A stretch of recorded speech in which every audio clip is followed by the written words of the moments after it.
chat there before we got on with you, James. And I was started out of high school, singer-songwriter, writing my own stuff, performing, moved on from that and worked in television, music directing and stuff.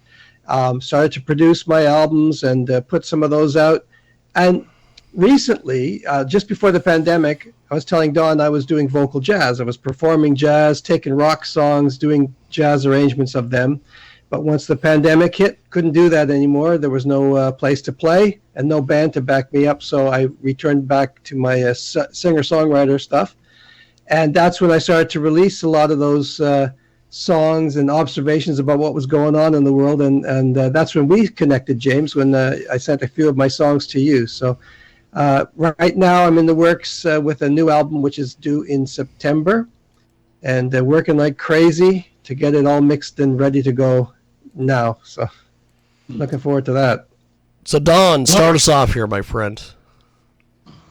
Larry, let me ask you a question which really goes to, I grew up where we'd have intimate lounges, 50, maybe 75 people, where musicians would really try out their work. And if I'm not, maybe I'm looking at the world wrong, now we have concerts with thousands of people. Do you think we've lost something of an intimacy of songwriting and music, losing them? Just the venues? You were cutting out a little bit there. And the idea that you'd go to a smaller venue and try out your work in front of 50 people rather than 3,000 or 30. Yeah. Well, I think for the majority of musicians, that's the reality. Smaller clubs, smaller folk houses, bars, and it's only the big names that really get the huge stadiums. And that's always been, since I started going to concerts. I was a little kid when the Beatles came out and they were playing places like Shea Stadium, and that's when the whole big arena concert venue started happening. So something was lost there, but it was meeting a demand. The people needed it, and they wanted to see these bands. So, I mean, Taylor Swift, she'll fill a stadium, huge stadiums. I have never had that experience and never had to deal with it. But I think there's still lots of clubs and lots of intimate places for people to play in. So they're mostly just local places, and you go out to the restaurants, you go out to the bars, and there's usually a guy sitting there with a guitar or a girl singing something. It's still happening. Well, I just think that that kind of venue has an intimacy that, I mean, you go to a big concert, I'm surprised you can even hear anything. Yeah, well, that's why they crank it up so loud, I guess. But tell us, in your experience, what was the greatest thrill you had sharing your music over the last year? Sharing my music. Over the last year, I've been so involved in recording, and I never really had a deadline. So I've been trying to get out and perform in places.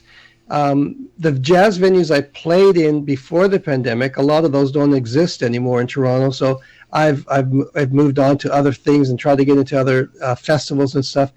But this year is actually the highlight. Has been working on the recording, and we're just mixing it now. And so I'm very excited about that. I know every musician who puts out a recording is excited about the thing that's just about to come up. But I think the lyrics are very topical, and it's talking about things that are concerning to us. So for me, I mean, I wish I could say it was a performing thing, but for me this year, it's the recording. Now, what are some of the issues you think are important to us right now?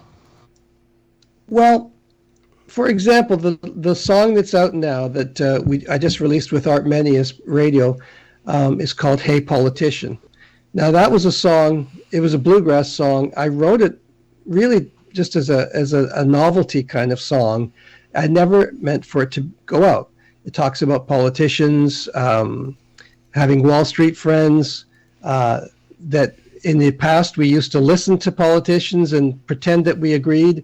Now it seems like we're listening to everything these people say, just because they're an elected official, that they've got some special insight into the world. And really, I mean, it's flabbergasting the kinds of things that are being said about people and about the way we live. So that song is talking about our divisions. And I mean, you can't deny it. And I've tried to present it in such a way that it's both sides. It's not one or the other, although I do personally have an opinion about one more than the other. But the song is meant to deal with just the political divisions. And now it's kind of in a funny way. I'm sure some people would not find it funny. If they saw the video, they might not like it. Which the music video is now on YouTube. Hey Politician is what it's called. But for me, I never meant for it to be released. But then I just thought, we're all dealing with this new reality about politics. It's so divisive. It's mean. It's corrupt. It's abusive towards one another. It's not civil. I guess the word is civil. And it's not. I'm from Canada. It's not just in the U.S. We see a lot of it in the media, and that's why we're flooded with it even up here. But up here, we've got the same kinds of divisions going on, the same kinds of intolerance on both sides. And that's the kind of thing I'm writing about. The song that opens up the album is called There Is a Power, and it uses a Zulu chant called Amandla Ngwetu. So where did that come from? Where that came from was when apartheid was happening in South Africa. I wrote this song, and I sang it at rallies to end apartheid. I wrote a song based on that chant. I just took the words. I got them from a book written by a South African author, put them to music, sang those songs. Once apartheid was done, put that song on the shelf. I thought that there's no need for it anymore. I never got to record it, never needed it. But in recent years, as I was planning for this thing, I thought, we're dealing with new forms of oppression. We're dealing with new forms of intolerance. We're dealing with like reversals of laws and rights and things that I think we thought would never happen. We just thought we're on a way, we're progressing, and it seems like we're trying to claw back some kind of great life that we might have had. So I took the song, totally revised it, used my little chant, but it's a really jumpy kind of song now, and the verses are about what I'm sort of observing about what's going on in the world now. So it's not a judgment, but it's just sort of, this is what's happening, and the message of the song is, if we unite, if we come together, we can get things done. Division is a horrible thing. Maybe when cells are dividing, division's a good thing in biology, but otherwise it's not. It's never a good thing. It's so we have power when we're coming together, and that's like one of the songs that I would say is I'm happy to be putting out there. Can you share a little bit of it with us now? I could sing it with my guitar. That would be awesome if you have that ability. That would be great. Hey, you can't People who are musicians, this is an FYI to anybody who hasn't been paying attention to my show in the last 20 goddamn years. If you are a musician and you have the ability to sing, at some point or another, me or my co-host will make you frickin' sing. So, Lawrence. All right, well, now, this is you may not work. I did a Zoom thing or a Skype thing a couple of months ago with my guitar, and it didn't work. So just put your hand up. I've had plenty of people do that in the past on Skype. We're good. We're good. I didn't think I could sing this song because there's so many different parts. There's the chant, there's a chorus, and then I sing over it, and all these other things. But I'll give you a litlittle bit of the. Here's how it goes. Amandla Ngwetu, Amandla Ngwetu. There is a power when we stand as one. Power of loving, liberty for everyone.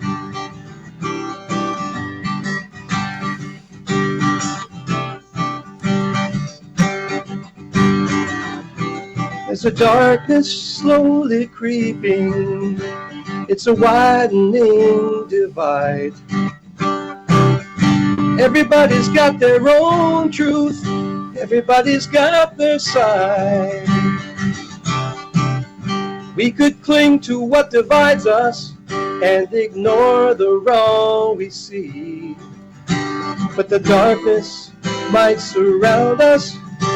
We could lose what sets us free. Amanda, Amanda, wetu, Amanda. Amanda, wetu, Amanda. Amanda, wetu, Amanda. Amanda, wetu. There is a power when we stand as one. We share one desire, liberty for everyone.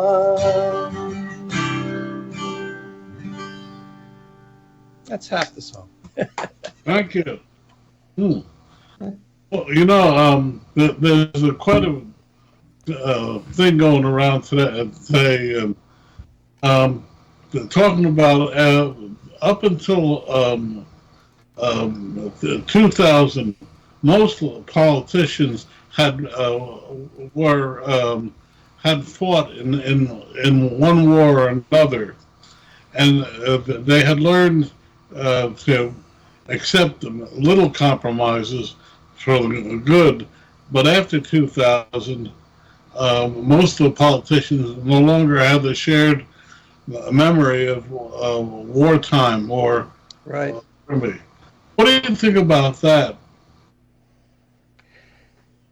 Well, that was definitely a uniting thing. People rallied behind the nation, obviously, and the free world rallied together to defeat an evil.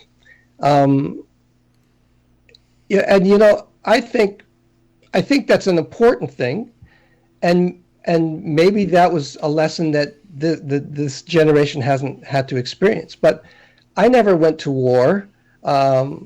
I never had to do some major service for my country, but I still can understand that the way we're treating one another and the way we're behaving, it's just not a unifying thing. It's a divisive thing, and it sort of just pits one against the other, and I don't know what we can accomplish with it. So I'm not sure that we need something like that to bring civility back to our politics. I'm not sure what we need. I really don't know. I mean, when we consider what went on in Nazi Germany, and you wonder, hey, why did people allow that kind of vitriol? Why was it accepted? And why did we just sort of follow in line, or not we, but the people of Germany just fell in line? And you think, but there were people that were opposed to it, and yet he was successful, and he took over the government. Hitler ran the place the way he wanted it to run, and he started to do his campaigns. And I think we sort of see all this outrageous behavior now, and you just wonder how far down that road are we going to go before people start to speak up. But the problem is that there's one side or the other side, and you're on one or the other, and until we start to come together and understand, and I think tolerance is a big word too, but so that I'm amazed at what's going on, and I can't foresee where it's going to end. I can't foresee what's going to make a change, but we definitely need to change. Worldwide, we need to change. I think part of the issue with all of this, Lawrence, Entertainment Committee is today. We're looking at. Go ahead, Don. Oh, No, go ahead, Don. Oh, no, we're looking at it many different ways, but it seems to me that the Entertainment Committee is substituted, and movies. I mean, every movie is a shoot 'em up, bang up movie. Yeah. I mean, there's no more intimate movies exploring feelings, etc. Anouk Ami died this week. I don't know if you're familiar. She was in A Man and a Woman in the 70s, which was the romantic movie of that decade. Right. we had movies that tugged at the heart but taught. We have today movies and music that, well, you're the guest. What do you think about all this, and what would you change if you could? I'm not sure that I'm the guy to have an opinion on what the movie industry should do, but what they're doing is not, it doesn't appeal to me at all. Most of it is like, it's like comics and superheroes. And yeah, I saw the first few Spider-Man movies. They were cool. I watched Superman when I was growing up. I saw some of those movies with Chris Reeve.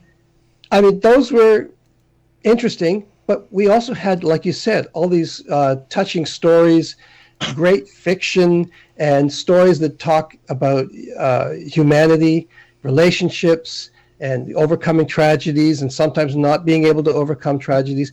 They were stories that touch you. I mean, if I go back to my childhood, the story that I remember as a kid just loving was To Kill a Mockingbird, even before I realized all the concepts or understood what was going on in that movie. I knew that it was about injustice, but it was about a desire to do right for every person. But evil did prevail in certain parts of that movie, but goodness also did as well. That is a fantastic movie. There's something, it's timeless. It has something to say. Fast and Furious, I don't know. We'll watch it in 6 months. We might buy a copy or have it downloaded on our device. We might watch it once or twice more. And I think in 3 years it'll be done. We won't think about that. We won't think about any of these movies that are out now. I love a good story. I don't mind even crying and getting a tear out here and there when it's touching. I love movies, and I think we all love movies. But the movie industry must see that there's some kind of value in putting these one after another banging out superhero movies. I don't get it. I don't go to see them. And every time I say to my wife, let's go see a movie, what do you want to see? I don't know. There's a Marvel thing. There's a this thing. There's a that thing. We end up staying at home and watching Netflix. That's right.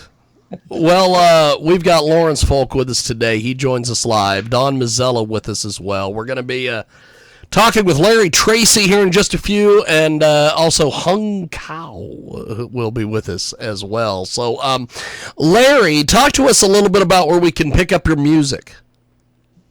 Well, you can get it right now. Hey Politician is out on every streaming device or platform. If you wanted to download, you can get it from Bandcamp. You can also download it, I believe, still through iTunes. So that's the first advanced single from the album. And if you go to Spotify or however you listen to your music, please download it, like it, share it. If you like it and you think it's funny or you think it's got something to say, I'd certainly appreciate that. I absolutely appreciate, James, that you have me on the show and we can talk about stuff and talk about music. That's very supportive, and I love you for it. So people can get it anywhere. It's out there. The artist is Larry Folk, even though my license says Lawrence, but I go by Larry when I put the music out. And it's funny, when a few years ago I did a country record, and a lot of the DJs said, you know what, it sounds too much like folk. And I thought, that's just because my name is Folk. And I felt like saying, hey, dude, it's on my license. It says folk. That's awesome. I didn't choose my license. That is amazing. One more. I have a question. Yeah, go ahead, Don. Get paid for your work. Do you like it, or do you I read about it. Know nothing about who gets paid or why, but it seems to me that the world has changed. Do you like it, or? There's nothing to like about it. I mean, if you're not Taylor Swift or some of these big names, you're not making money in the industry, especially the way we did. When I first started doing this, I'd put a song on the radio and I'd get a check within a year. And we used to complain because radio would pay like 3 cents a spin. We think, how can you make any money on that? I think streaming pays a fraction of a penny, a fraction of a penny. Yep. And if you got like 2 million spins, you might get a check for $20. I don't know how people can do it. I'm at a point now where I'm sort of on the decline in my music and my music career, because I'm not I'm not going out there and trying to make a buck. But that's the only way you can do it these days. Is you've got to be out there performing, and if you've got something that people want to buy, like T-shirts and things like that, you can make some sales that way. But I found the last 3 CDs I made, I hardly sold any. The cars don't even come with CD players anymore, so nobody cares for CDs anymore. But it's a strange thing. So no, I don't like it. Streaming does not pay anything. Long answer. I had to talk to people, and no one likes it. It seems only the companies make money. They're making a huge amount. And I mean, Yes. if someone like me, a few years ago on Facebook, there was a petition to sign against one major streaming company that was making hand over fist money. And the artists are getting nothing. I thought, okay, I could speak up and sign this petition and start posting a whole bunch of stuff. But they can just drop me. If they've got wind of it, they'll just drop me from their streaming. And the very few pennies that I make on the streaming, that would come to an end. So I mean, we're certainly not in the driver's seat, but we are in terms of the music. Now, Taylor Swift a few years ago took on Spotify and said, "I'm pulling my music. You guys don't pay enough."